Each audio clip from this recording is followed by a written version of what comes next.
Now, children with intellectual disabilities may take longer to learn to speak, walk, and take care of their personal needs such as dressing or eating. They are likely to have trouble learning in school. They need to be in special needs schools. Of concern is that these differently able children often experience undetected health issues hampered by delayed diagnoses. Some of them may even be attending schools where they cannot cope because of their different cognitive, social, emotional, and physical abilities. On Friday night tonight, we highlight the Orione Community Center in Kaburuge, where intellectually disabled children from the nearby community are offered occupational therapy and vocational training, which is critical for their development.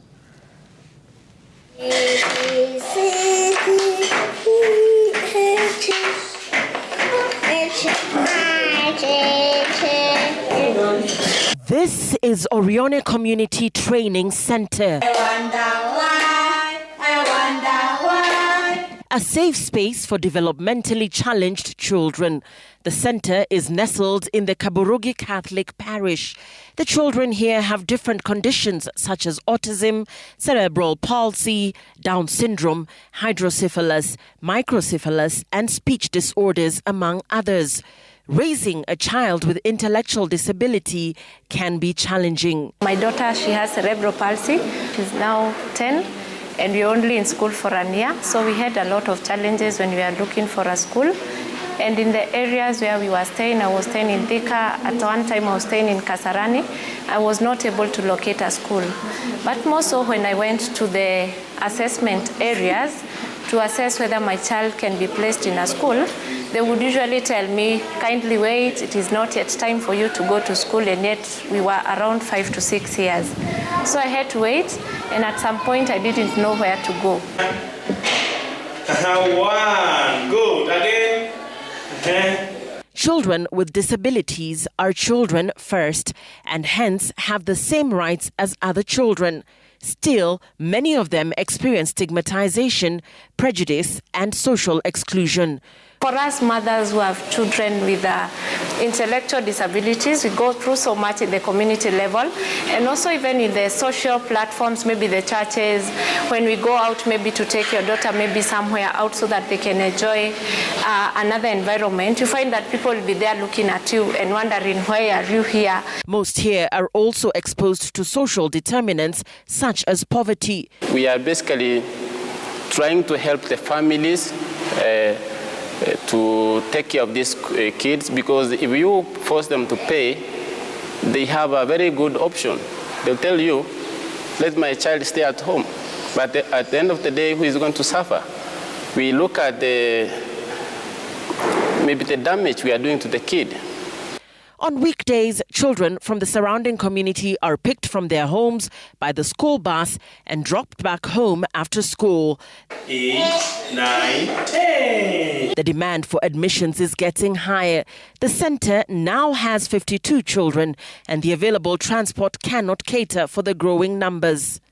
We are forced to do sometimes 2 trips where we could do 1, because with 52 kids, and it's a 3-seater, it doesn't work. And we have kids who are on wheelchair, severe case of cerebral palsy. We need to use maybe even 2 seats to lie down. Early childhood is a critical window to shape an intellectually disabled child's growth and development. During this time, the child develops cognitively, socially, emotionally, and physically, and begins learning the foundations to build an independent and self-reliant life. I give them activities that will help them to have eye-hand coordination. Eye-hand coordination is whereby the child on a daily basis will use eye and hands in most of the activities in the classroom and also in other activities. Without eye-hand coordination activities, a child cannot feed him or herself, cannot wash, cannot walk, such activities. We also have fine motor functioning activities, and mostly this is through beadwork and also the activity of plaiting hair, the hairdressing. And most of the children who are very much interested in hairdressing are children with Down syndrome.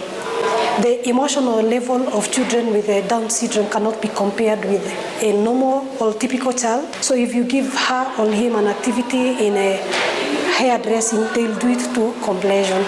We have children with autism and activities like in cognitive development, activities like fine motor activities. They help them to concentrate and also to attain attention span. A report published in September 2023 by the World Health Organization and UNICEF highlights the global prevalence of developmental disabilities among children, shedding light on the urgent action needed to address disparities in their access to health care.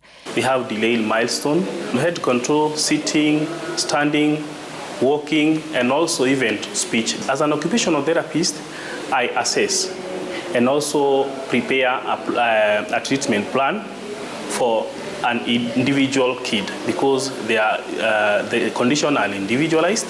So I come in, for example, for a kid like with autism, I train the skills because autism is a skill deficit. So in matters of toileting, feeding, dressing, and on matters of delayed milestone, I facilitate, I train the delayed milestone, head control, trunk stability, and also walking. The Orione Community Training Center Kaburugi has a sister center in Ongatarungai, which currently has 60 admissions. Some of the challenges that I have faced is understaffing. You find that in a facility like this, we are supposed to be like 2 or 3 occupational therapists. Also in county-wise, they are very minimal or retro occupational therapists. So making the service delivery to be poor. The cost of things that we need at the therapy room are expensive. The nature of our school is that we need toys for their training. That the toys are like the books for a regular school. For example, we need an outdoor playing equipment for the autistic children, which are safe. At the moment, we are not able to acquire that because the cost is way beyond our capacity, our capability. For us, we use 4 diapers per day. That is the least that I can use. So I can use 5 to 6. We are using a lot of resources. You also need a caregiver for this child. You're left with having to pay maybe a lot for that because they think that this is not a normal home. Children with disabilities should be supported to reach their full potential, growing up healthy, educated, protected from harm, heard, and engaged in their communities.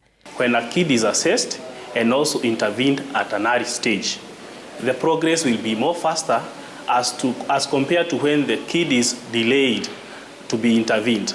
You see, the condition has progressed to a point of disability. For my daughter, at least when she was at home, even when a visitor came to our house, she would be uneasy. But right now, she can be able to easily relate. She can smile with the visitor. She can, even when you go outdoors, she can be able to at least not be able to be reachable in that environment. So I can say I've seen her improve. We have a number of them who graduated after being here for several years, and they graduated in the year 2018. This is after acquiring some skills in farming, and also they have all the adaptive skills. They can wash their clothes, they can feed themselves, they can go wherever they want to go. Though our main objective is to make them independent and also to be self-reliant.